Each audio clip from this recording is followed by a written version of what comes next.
I'll check it. It seems like that should work. Okay. It says as much. Yep.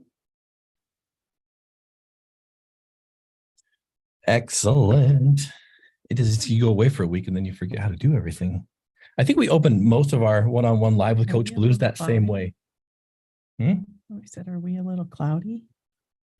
You know what? Yeah, let's might as well. I think maybe we just brought some of the humidity from Florida. How crazy was that? It was hard to like be mad at that when it was like 1 degree here. Yeah. All right, there's just some bonus features. How's that? Let's see.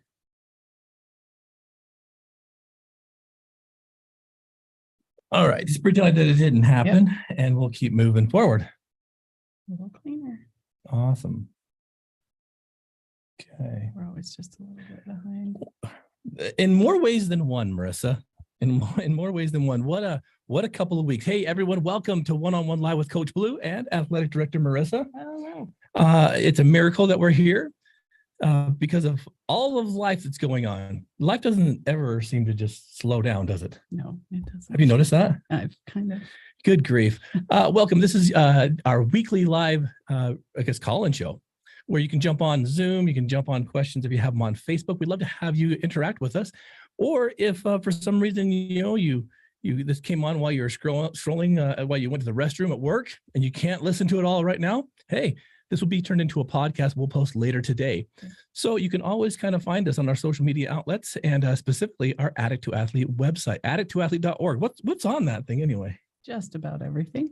Our team store, how places and ways you can donate, all of our events, our support group meetings, all of our podcasts, everything. Recovery resources. Yep. We have it all. In fact, there is a neat little resource for you if you feel so inclined to become a certified Addict to Athlete recovery coach. Yep. We have put together immense training, 40 hours worth of training to help you become certified to be one of our official Addict to Athlete coaches, where you could use it to increase your own understanding of addiction and addiction recovery, or maybe even open up a chapter of Addict to Athlete in your community. Yeah. We need more grassroots level help. And after what we discovered through this conference, we'll talk a little bit about, it is the grassroots networks that I truly believe, Marissa, will shape the future of addiction recovery. Absolutely. Absolutely. So jump on addicttoathlete.org for more information. And again, I want to thank all of you who helped us out with our Project L fundraising. We are still doing so. The need's going to be great this year. I've noticed that with the pandemic coming to an end, but now with inflation and all that kind of stuff, we're having some real, requests for some help and assistance. So if you're so inclined, jump onto our social media or, jump onto one of our fundraising platforms and donate if you can. And if you're in the greater Utah County, Salt Lake County, Utah area, and you have someone that's struggling, please let us know. Yeah. If we can't personally help them, we will definitely point them in directions to receive some assistance. So if you have a family that you would like to nominate that that needs help, please reach out, Marissa at addicttoathlete.org. Message us. We need to get the applications back in. I know we've had some sent out and hopefully we get them in soon because we have people that are ready and willing to help with our shopping, and it takes a lot. So it takes a lot, but I want to thank you all for your generosity. It is being well felt, and I can't wait again for that feeling Christmas Day, just knowing that you've contributed to someone's, holiday experience. So thank you all so much. Marissa, we have some amazing Patreon subscribers that I want to, shout them out. And trust me, your stuff's coming. Marissa's kind of picky with her logos. And I'm like, hey, that looks good. Slap it on there. But Marissa's a little bit more picky than I am. So it keeps going back to the drawing board. But that means when it's official, it's going to be epic. So I'm sure Josh Hansen's like, oh, come on, Marissa. But that's what he signed up for, right? Yep. You want to give a shout out to our Patreon subscribers? Absolutely. So we want to start with our super fans. That is Karen Hardy, Steve Riggs, Tracy Whitby, Jerem Thurston, Tara Butson, Holly Davies, Scott Foster, Brett Frew, Chris Williams, Sensei KP, and we have a new super fan, Patrick Forsyth. Thank you guys. Welcome, Patrick. We're glad to have you part of the Patreon family and willing to help and support this podcast. Absolutely. Then we have our rookies. That's Sione and Mary Inuk, Sherry Polson, and Earl Dyer. Thank you, rookies. The pro level is Andrew Baird, Wendell Wood, and Gary Thurston. Men in my own heart. Yep. Then the champion level subscribers, that is the Robinson family and Ron and Dee Loesch. Man, I love them. In fact, we just got to spend some time with Emma and Freya and Coach Liz up at a school in Lehigh, That's right. doing some Red Ribbon Week experiences for an assembly there. And man, they brought it home. So thank you, Robinsons. And Dee, I know you're on the horizon. You're going to be a sober coach here very soon. Taking the training. Yes. So I can't wait to get her up and go. I can't wait to go up there and visit her and see kind of how we can help. It's going to be a great experience. Of Montana. If you want to help us with Addict to Athletes podcast, moving it out there forward a little bit further each time, jump onto our Patreon, patreon.com/addictoathlete. You'll find all the tiers that come with specific perks and features and bonuses.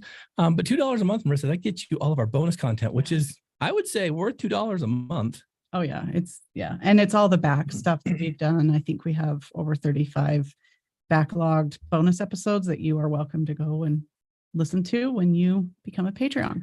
And I'm planning on doing a live Q&A with all of you guys on Patreon here very soon to get to know you a little bit more, maybe to answer some questions, maybe just to get some dialogue going and just kind of, thank you for participating in that effort. We truly, truly appreciate it. Marissa, we got lots to talk about today. We just had an experience where we traveled to Orlando, Florida for what I keep want to call it Generations, but that's a Salt Lake one.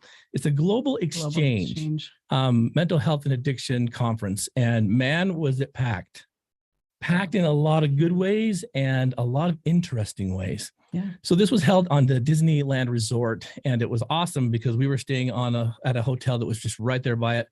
The first day, we got incredibly lost, which was hilarious. Yeah. Because I had no idea how massive that place is. And so we cruise over to what we think is the conference center and we open the doors. Yeah.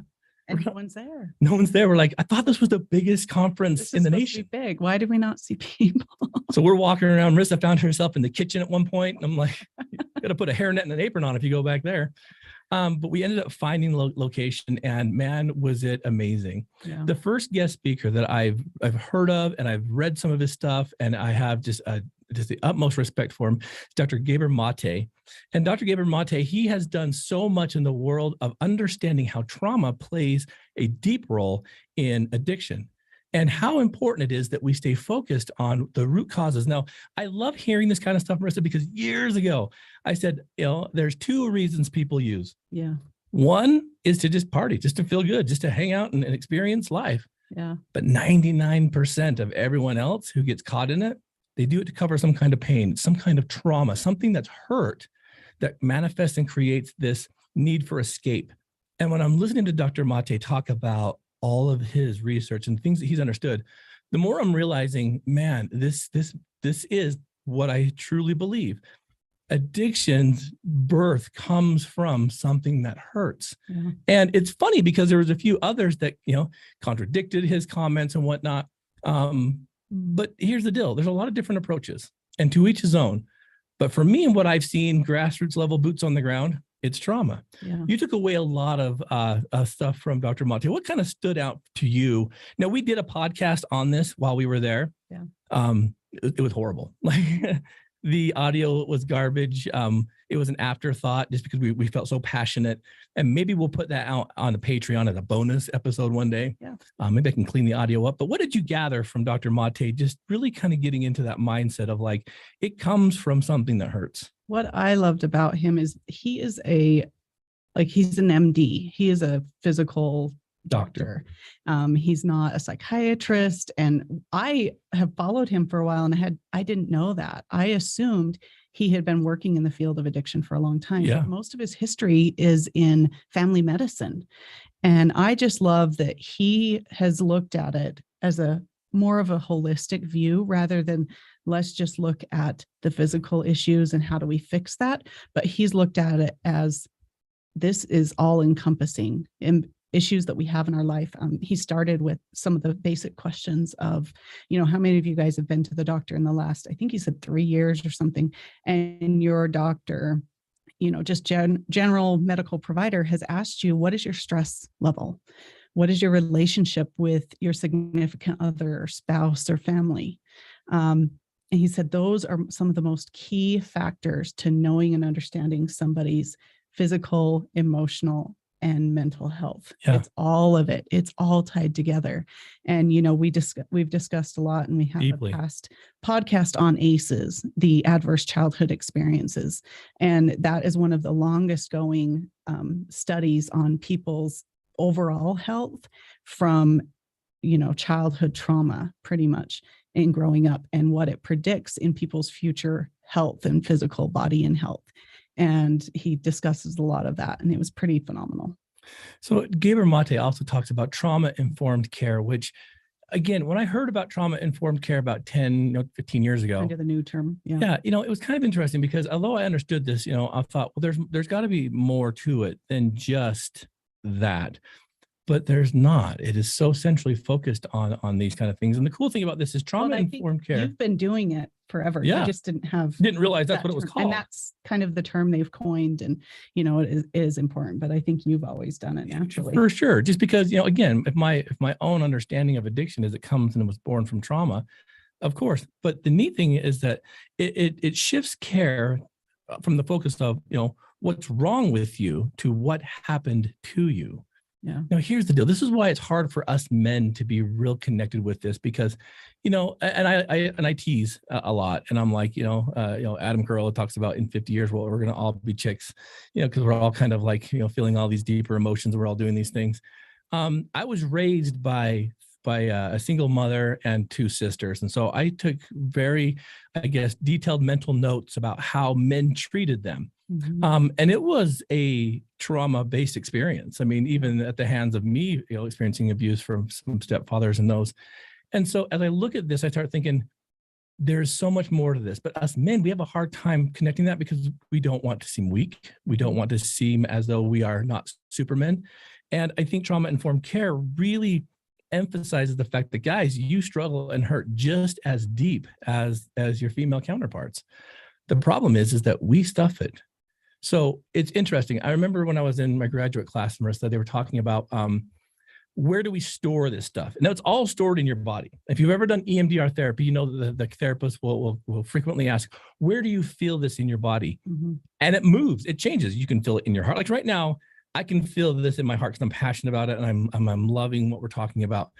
But my trauma, my stress typically goes to my lower back. When my lower back starts to hurt, I feel like, oh, I throw my back out, right? Yeah. So you start thinking, all right, so what happens? But most times when you start seeing this, you feel it in your heart.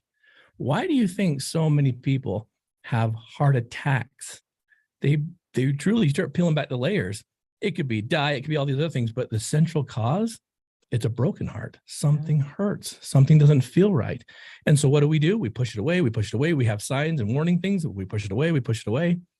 Pretty soon it comes out. Yeah. So trauma-informed care, I love this. It seeks to realize widespread impact of trauma and understand the pathways to recovery. Yeah.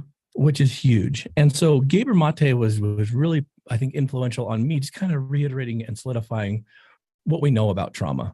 Absolutely. You're pulling up ACEs. What do you want to share? Yeah. So ACEs is just, adverse childhood experiences. What is it? And I think when we talk about trauma, and in fact, we had this discussion last week, oftentimes we've had people come in, or I do substance abuse assessments. And one of the questions, do you have trauma?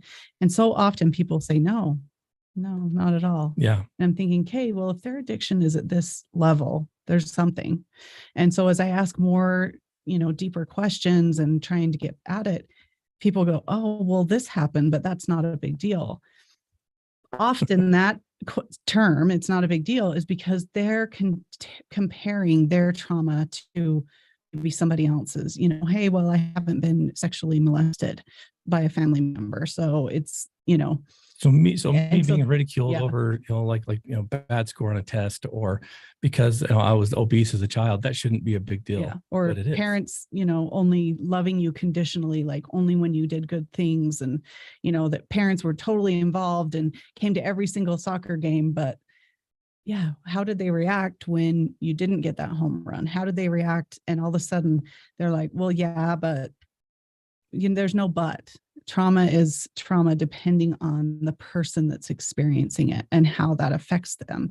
And even though it might be something minimal, what are the messages that a child is taking when, they go and they do an amazing job in a sports, game, but they don't hit that last home run. And the first thing dad says is, gosh, you did that. You messed up. It's not like, oh my gosh, that was so good. And what did you think about that last one? Give it to the kid to answer instead of you judging. Yeah. And yeah, all of a sudden, over and over, the child's thinking, well, I'm only being praised when I'm perfect. And, often that breeds perfectionism, or just this negative self-talk that we give ourselves. And it's bad. It ends up just growing and growing and becoming just like a festering. It drops confidence. And that was the latest Patreon episode, was on confidence. And it talks about that inner dialogue that we have.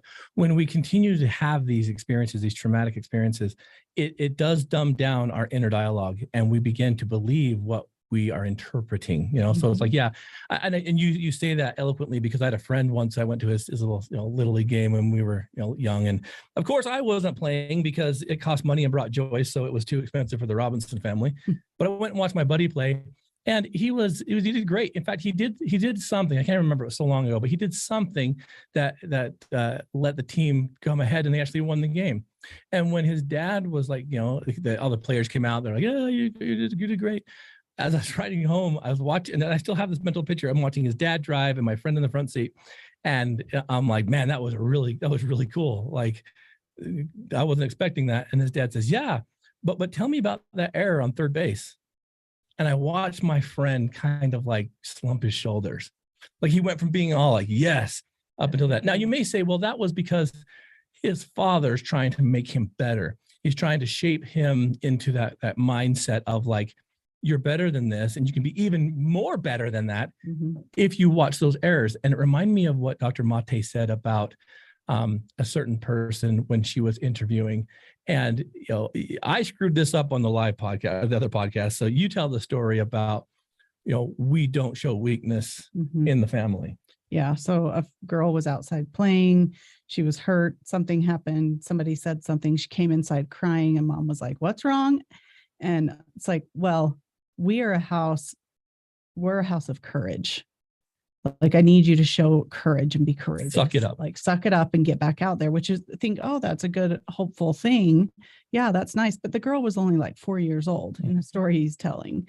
And it's like, maybe that girl just needed somebody to give her a hug and love her and say, it's okay. Let's wash it off. Let's scrub that wound a little bit. It's going to hurt, but then we'll get you back out there. So I'll finish it.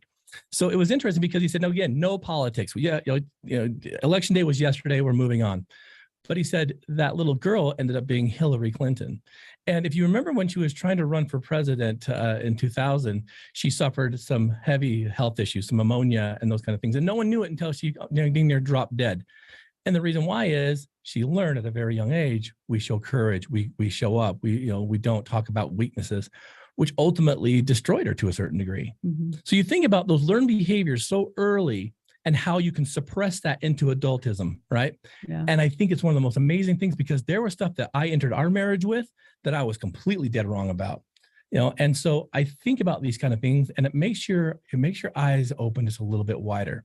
Well, I think even going back to the situation with you and your friend, you were looking at it as like, how cool with your friend, he got to play ball. Yeah. Dad came to the game. His dad was there. Yeah. But you were like, you're lucky, kid. Like, I would give anything to be there. My parents didn't come to anything, but he's taking, that's why it's, again, you cannot compare. And it's also, what is the perception? What is the perspective? And how is that person interpreting what's being said around them? That's why, you can be raised in the same home, same parents, but a sibling have tons of trauma and end up, struggling with addiction, and another sibling saying, I had the greatest childhood around. What do you mean? Mom and dad were great. It's how that person interprets the messages and the experiences they're having. So your friend took that as, yeah, it's a very painful thing. His dad's there, but then all of his dad did was point out the errors, and you were looking at it as, you're lucky your dad's here, but it doesn't matter. You can't compare that, because the situation was, to your friend, kind of traumatizing and sad, and how he experienced that himself. Absolutely. And so it's interesting how these things are born. Now, we're all going to mess up our kids. It's plain and simple. We all will. In fact, we just had a huge tragedy at our house just yesterday as of the recording of this podcast. And it devastated us. And it brought my family to their knees. And, we lost our most amazing little pug. We've had her for 9 years, and it kind of seemed like out of nowhere, she started getting sick and couldn't move. And it was very uncharacteristic. Here I am in Florida. Okay. And the kids are telling me, hey, Dad, that, Hallie, our little pug, she's not doing well. And I'm like, suck it up, you guys. She's a dog. It's okay. Yeah. And, they'd say, no, this is serious. And then the next day, Dad, she's throwing up. I'm like, you guys, she's a dog. It's okay. She probably ate something. And I just kept on doubling down and tripling down, because what could I do from Florida?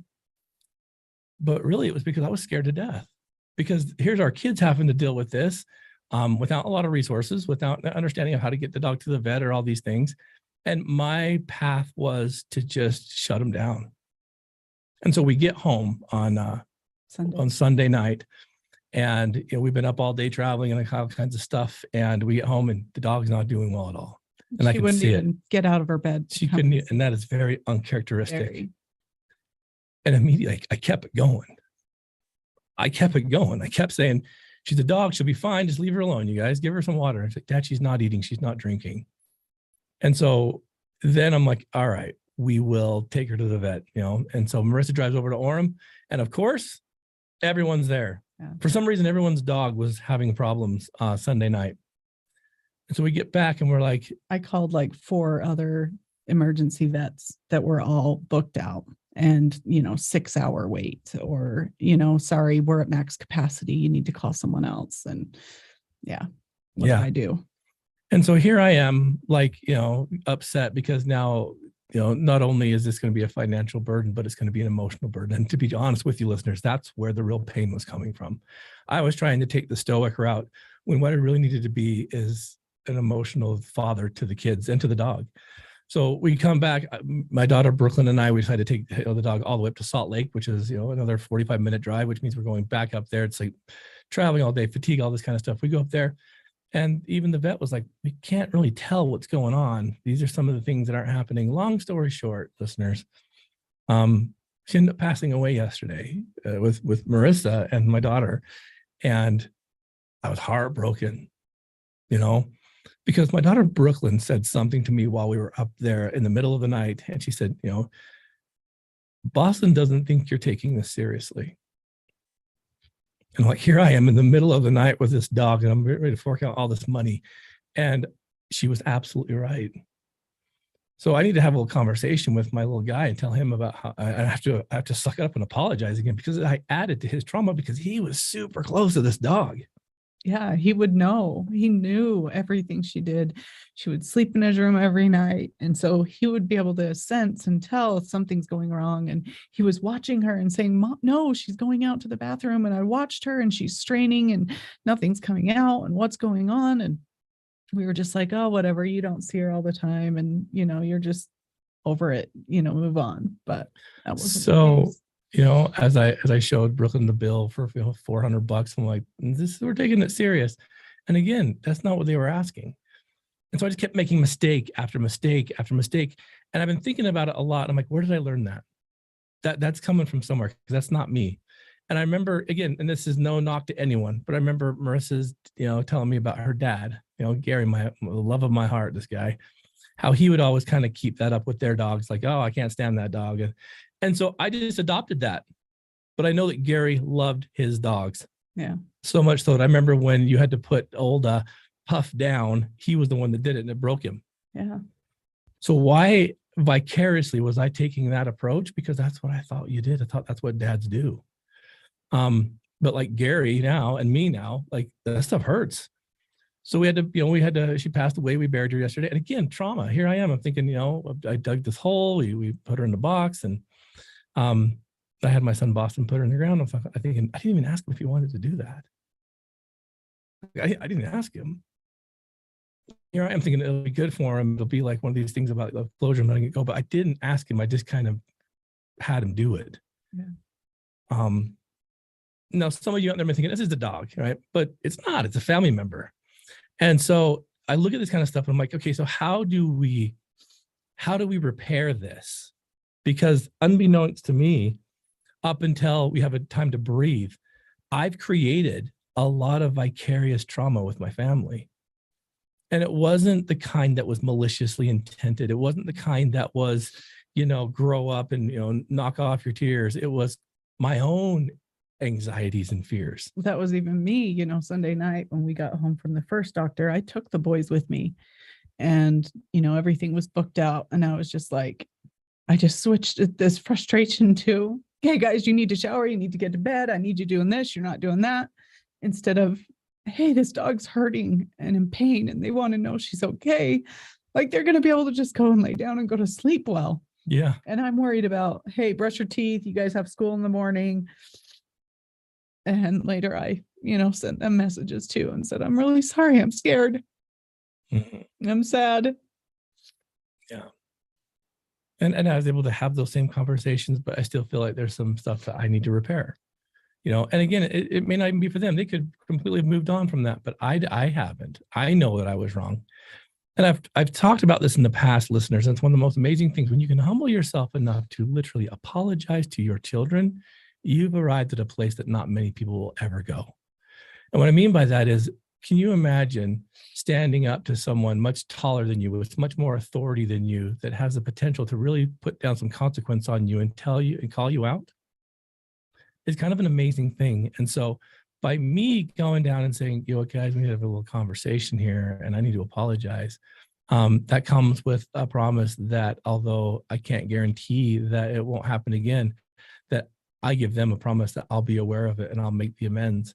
So no matter what, we're going to traumatize our friends, our families, our loved ones, our coworkers. We don't know how they'll accept whatever we're saying, whether it was caring or not. Maybe it is the most caring thing, but their perspective and their perception may not be that, because maybe that's not what they need, whether it's too soft or too hard. And we just have to be open to the point of being able to communicate and talk about that. Yeah. So owning your own in a situation like that is incredibly powerful when it comes from a place of like a desire to heal. You know what I'm saying? Not a reframing of I want to be right. It was interesting. Now I know I shouldn't do this, but I find myself going down the rabbit holes of TikTok sometimes, and I catch these things that go viral. And there was a lady that's kind of in the crosshairs right now who was calling out another woman in public. She was filming her like discreetly, but she was making fun of what she was eating. This obese woman, and she was eating it. This woman was like mocking her because she couldn't find anything to eat, but there's that person over there eating. Obviously, it didn't go well. And it's a disgusting video because it's like, who the F are you? Well, when she got called out, because in this day and age, you will be found, she tried to make an apology video, which was just doubling and tripling down on her stance that she was right. And I'm thinking, you guys, we have to be humble enough to like admit when we're wrong. And we have to be humble enough to kind of throw up that white flag and say, okay, apparently I don't know enough here in this little situation. But we don't do that. We don't realize that even on a social media platform, we have a lot of power. That's why I've had to really, pull back on some of the things that I hold, very strong opinions about, because really I'm not going to change any of your minds. Yeah. But we have to be aware enough that when we've done something wrong, to make amends isn't just about apologizing. It's about you internalizing why and then how and when and what was going on. So I think that's an interesting dynamic. And, I'll be honest with you, listeners, this is not something I was even going to talk about. It just kind of, as I was talking about Dr. Mate, I'm like, wait a minute. That whole thing, that whole situation with the young girl that turned into be Hillary Clinton, I just did that to my family less than 48 hours after hearing it from that professional's mouth. So we're not perfect. We're going to make mistakes.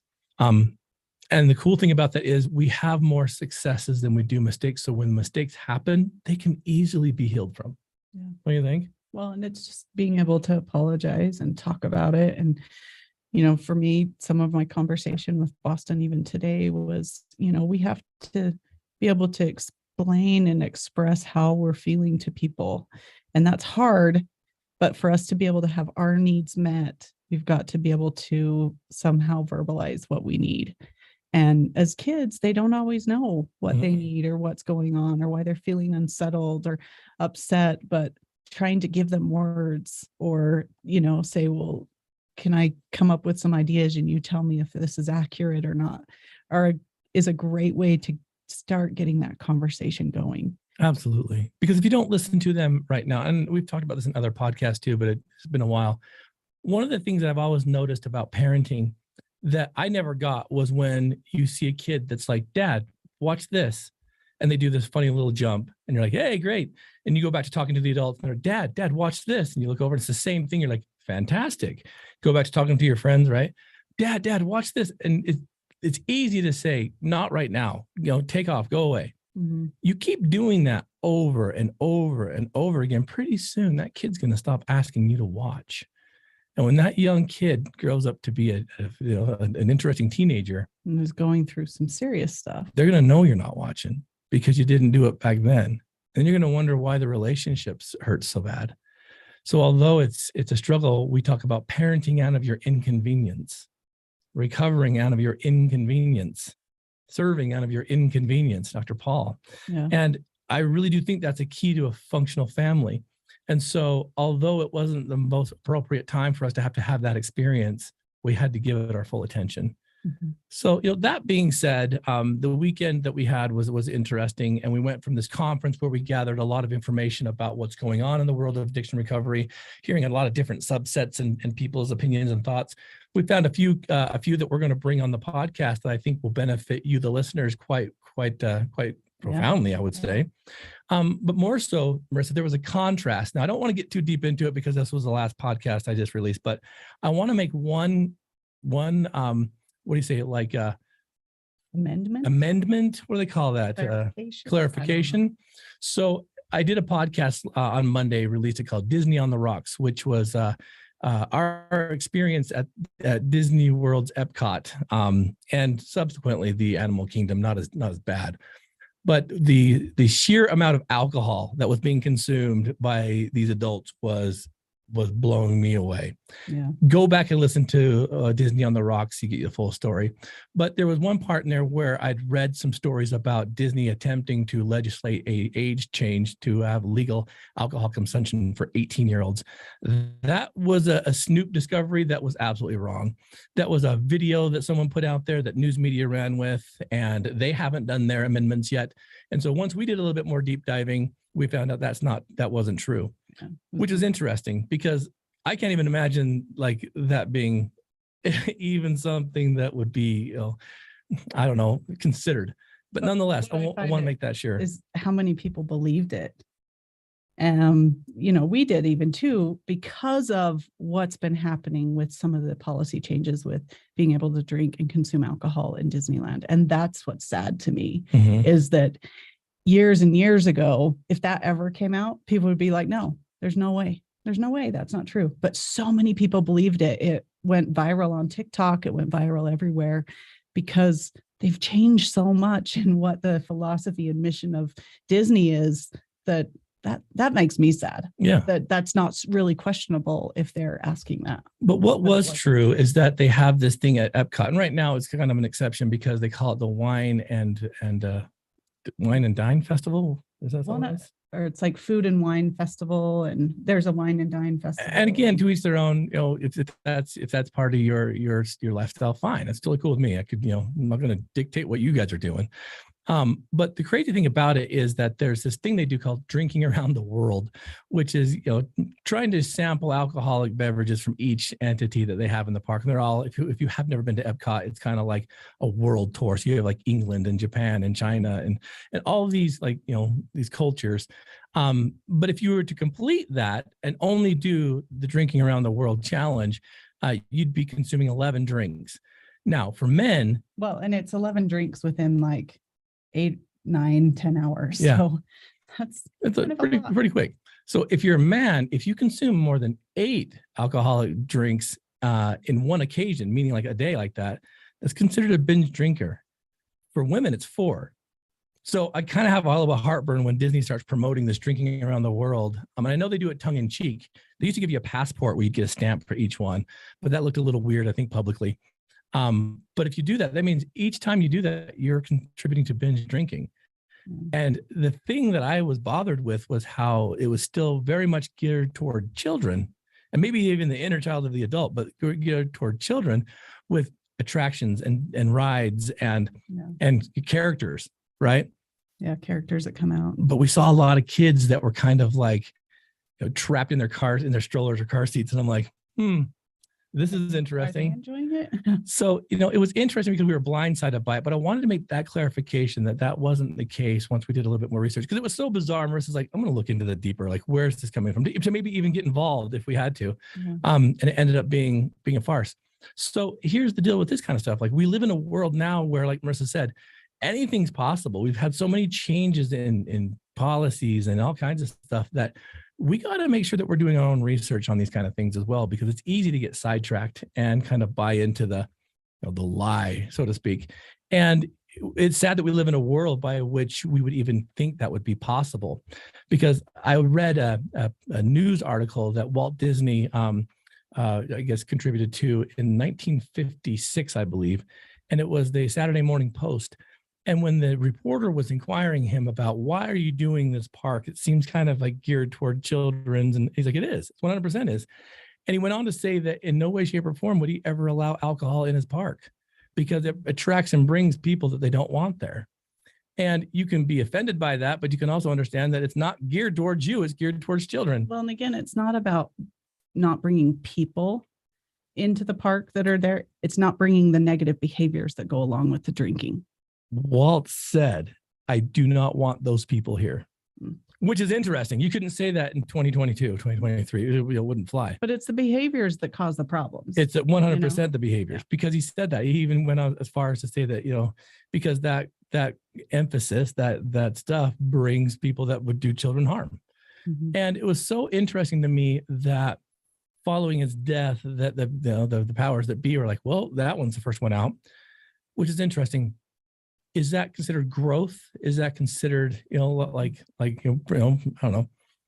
Disney's becoming woke. Yeah. What is it? In counterculture, I guess mindsets and even cancel culture, it's hard not to try and placate to everyone. You can't do that. There will always be critics on both sides. I mean, here we are, we love Disney, but we're also being critics right now. Yeah. And it's fine, because again, I'm not going to go in there and mandate everybody to stop, because it's just me. Like, it's your choice. You have a choice in everything you do. Absolutely. And if you're going to go there and spend all that money to go drink, for more power to you. Go right ahead. But expect the consequences, which, isn't always bad. Sometimes it's just a hangover. Sometimes it's, crap, we spent way too much money yesterday. Yeah. Well, and like you said, we're trying to do this to help people understand, because we work with a lot of people in recovery, that we want to bring awareness that this is going on. And if you're not maybe ready to handle those kind of triggers, avoid it. Like, when you get there and really the whole experience is surrounded by drinking, that may not be the best place for you to be. It was kind of blindsiding. I'm not going to lie to you. So and I said this on the live video, if you're in early recovery, stay away.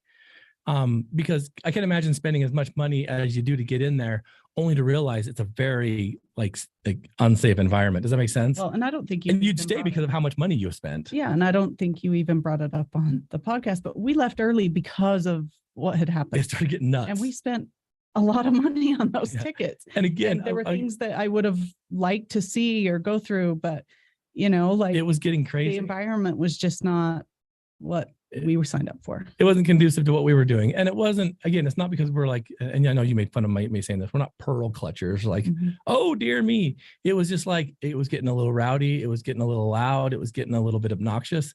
And I'm like, I don't need it. And we weren't offended by any means. We went and had an experience somewhere else. But like, I just wanted to share that with you, that I want to make sure that I correct what I found to be wrong. Because I don't want to put it out there as though I'm trying to like instigate or fuel something that doesn't exist. Approach these things with open minds at all things. I mean, there were so many other things that we saw there that were amazing, that were great, and so it was kind of an interesting dynamic going from learning about all these concepts and then what's going on in the addiction recovery world to seeing it in live action, like in the happiest place in the world. It was just a very huge contrast. Yeah, don't you think? For sure.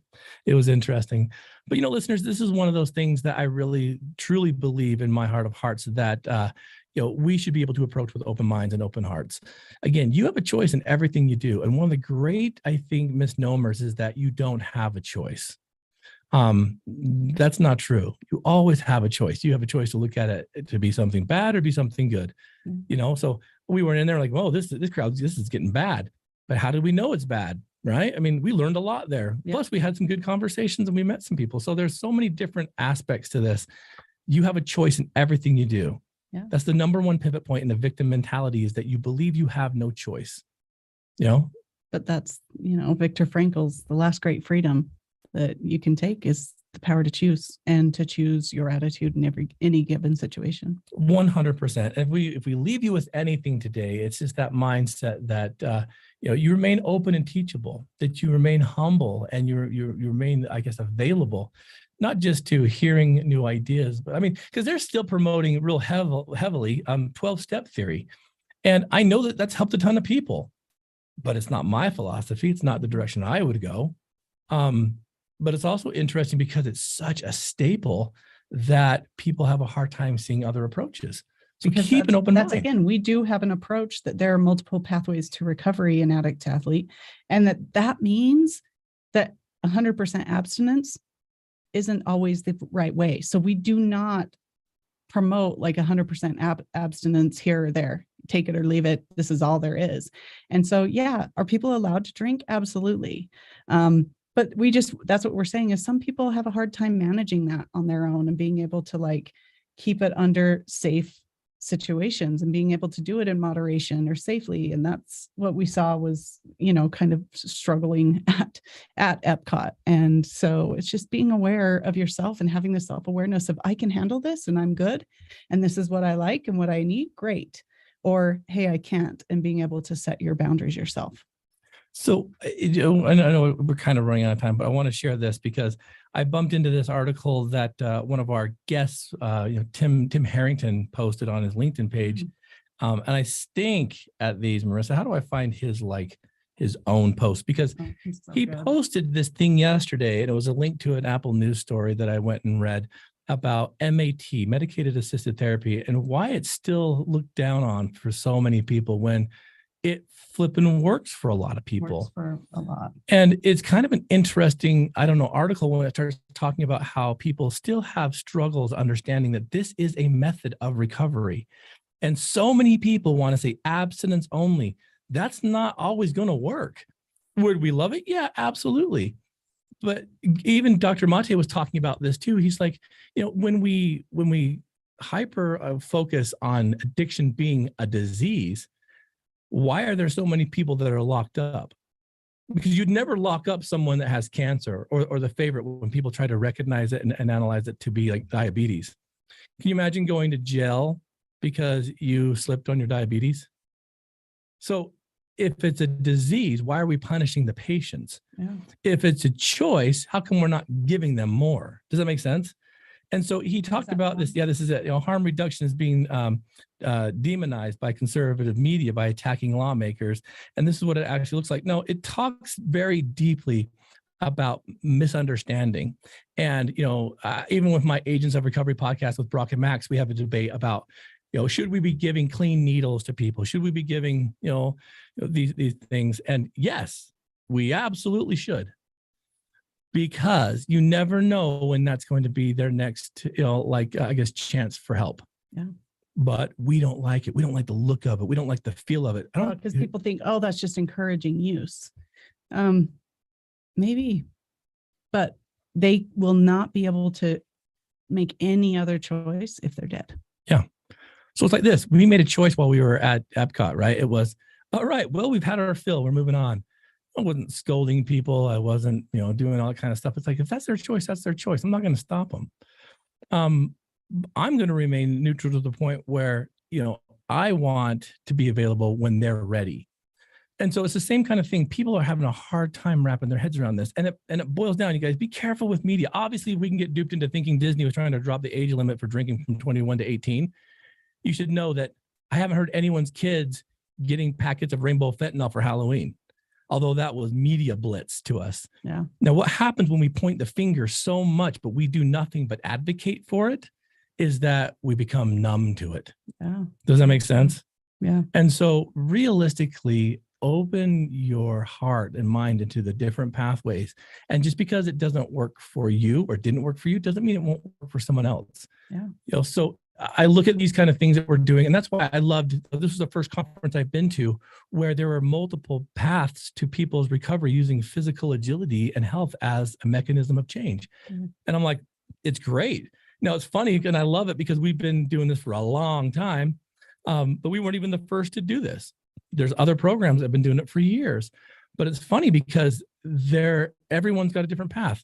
We're listening to one about health and recreation, using it as a modality of care, just to get them physically active and moving, and just seeing the change there, like sober gyms and things of that nature. We're not a sober gym. We have all those components. We are a therapeutic counseling like entity. We help people erase and replace, and that's only because we're both licensed to be able to do that. Yeah. So I love it because there's this lady out there who was a trained physical therapist, not physical therapist, exercise. Master's level exercise scientist. And she got called to ask to help with a local community group that was, it was a treatment center. It was a rehab. And she brought in her expertise and created this program, and it was awesome because I'm like, there's someone filling the void. Yeah. And we've seen it. We met a guy from New Jersey that owns his own program, and they ended up building their own gym because COVID wouldn't allow them to go out. And so now they're seeing success. It's a huge part, but it's one part. Now, I may not be the Bible thumping 12-stepper, but I know that program works. Yeah. I know it does. When you authentically work the 12 steps as they're designed, they will work for you, but we fizzle out. Yeah. Right. And some people are stigmatized by it, different cultures and different, genders. It's not really built for the LGBTQ community. It's very white, male, Christian dominated. And, that causes issues with other people. There's other different cultures and religions and things out there that people become stigmatized by somebody else. And that's okay. So let's create something that works for them as well. Absolutely. So we may point out differences, but I'd never mock that, and while we're on that soapbox, be careful of the feedback you give, whether it's, something that you've learned in recovery, maybe it's something you believe personally. Like even like Marissa just said, like even with religion, when we start bashing someone else's religion, that hits home to them, because religion and spirituality and even their connection with God typically is what saved their life in addiction recovery. Yeah. The church I belong to, the Church of Jesus Christ of Latter-day Saints, saved my life, literally. The principles behind it, the people within it, it saved my life. And so when people begin to openly mock it and call it a cult and all that kind of stuff, I get very frustrated with them, but I'm like, go ahead and see that. Because for me, it changed my life. I've seen the dark side of life. I've seen being drunk and inebriated and trying to pretend like, oh, I'm spiritual because I hang out in the mountains. No, I was distracting myself from the pain by drinking and using. And so when I found something that could produce the same feelings with a little bit more investment that I'd be able to remember the next day, absolutely. And so, when I hear people, bash, Muslims or bash Jewish people, all this kind of thing, I'm like, you guys are dumb. Yeah. Why are you so passionate about trying to hurt someone else? Well, because they belong to a cult. Baloney. Let them be themselves. Let them be who they want to be. You go do you. It's the funniest thing. It's the same concept they use on everybody else. And the reason why I bring that up is because it doesn't matter how you achieve your sobriety. Yeah. It doesn't matter if you are a person that's using cannabis as a metric for your healing. It doesn't matter if you have chronic pain and you need to take pain medication. What really matters is who you are authentically. Does that make sense? And for sure. Again, I wasn't going to fault anybody for drinking at Epcot. They were there. They could do it all they want. It just wasn't for me. Yeah. We didn't. Shocking because we were not expecting. No. And so what did we do? We went over and got a bunch of ice cream, which is probably just as unhealthy. All right. Yeah. And it was really good. It was. And I shouldn't be eating it anyway. But what I'm saying out here is let's just be part of the solution, not part of the problem. Doesn't matter what political aisle you stand on. At the end of the day, please remember you're human. And what we truly want is for others and ourselves to grow and to heal and to experience and to enjoy, so that we can have, more experiences and more time on this little ball of mud. Yeah, please. So we'll wrap it up. I'll get off my soapbox now. I'm not sure where that came from, but holy cow. And all over the place. Yeah. So thanks for listening today. Thanks for the questions. And again, there's several we didn't get to. We will answer them off the air and get them submitted to you. If you need any kind of coaching, if you need some help, if you need counseling or therapy, we are able to do some of that. So please reach out to Marissa at addicttoathlete.org. You can jump on the website, addicttoathlete.org.